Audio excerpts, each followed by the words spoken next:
Hello everyone, this is Vikram Chaudhary, Chief Mentor of Aspiration Coaching Center. I am principal of a school, Mount Zion Academy, trainer and coordinator. The YouTube channel details are already noted. Email ID is coachingaspiration@gmail.com and mobile number 7488865946. Today, we will be dealing with few of the most important points about the writing answer into the mains. Answer, we have to remember few points. We have to understand what is the question which is being asked. So understand the question properly and do not deviate from the topic at all. Be crisp and to the point. Do not leave any points what is asked for. मतलब कि जो भी प्रश्न पूछे जाते हैं उनको बहुत ध्यान से अच्छे तरह से उसकी मीनिंग को समझें और जो प्रश्न पूछे गए हैं आंसर्स उसी के हिसाब से करें और किसी भी पॉइंट्स को उसको छोड़े नहीं. ये आंसर राइटिंग की सबसे इम्पॉर्टेंट एस्पेक्ट्स है.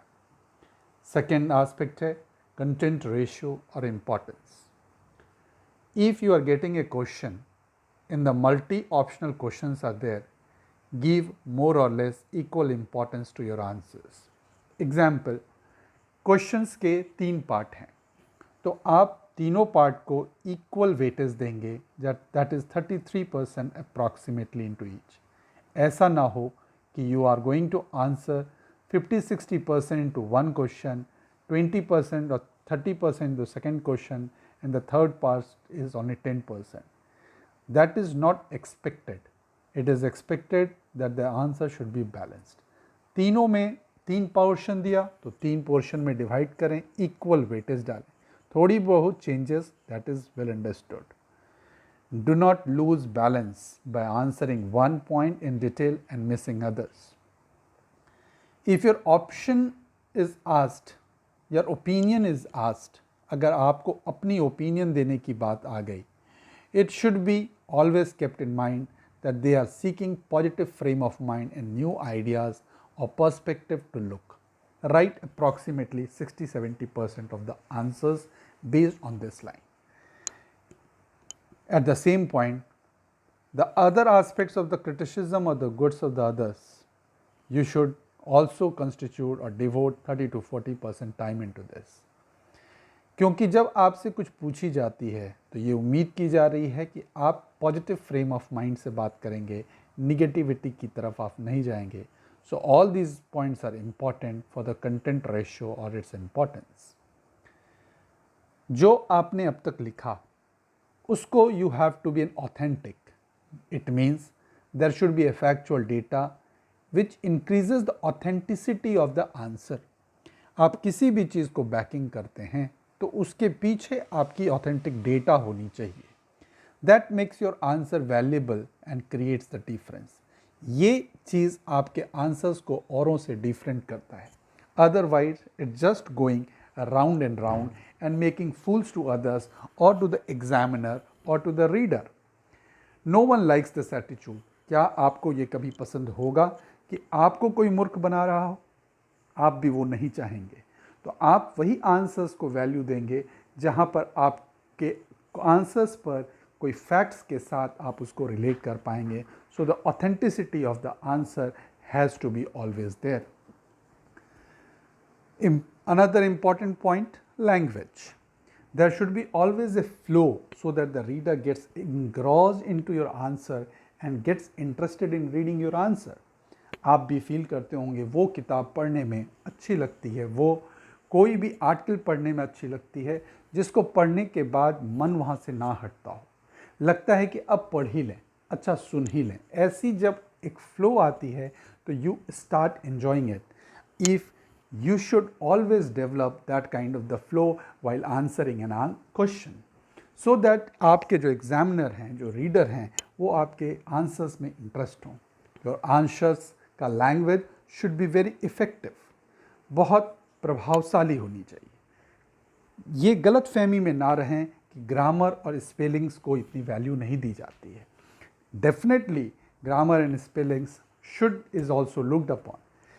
आप कंपटीशन में बैठे हैं जहां लाखों के लोग कॉम्पिटिटर हैं जिनके आंसर्स में स्पेलिंग और ग्रामर कम मिस्टेक्स होंगे, नेचुरली उनको वो प्रेफर करेंगे। अदरवाइज क्या फील होता है कि चलते चलते एक स्पीड ब्रेकर आ गया हो। राइट सिलेक्शन ऑफ वर्ड्स, कोई भी आंसर्स करने के पहले ये बहुत इंपॉर्टेंट होता है कि मैं किस तरह के वर्ड्स को यूज़ करता हूँ, because that clearly makes the difference.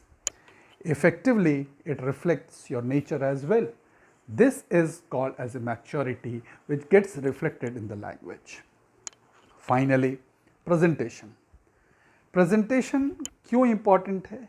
आप ऐसे समझें, 3 things are important: personality, dress and address.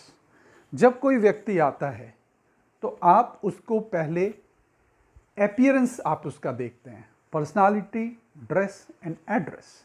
तो आप उसकी अपीयरेंस से एक फीलिंग्स डेवलप करते हैं कि क्या ये अच्छा आदमी है या नहीं है, क्या इससे बात करनी है नहीं करनी है।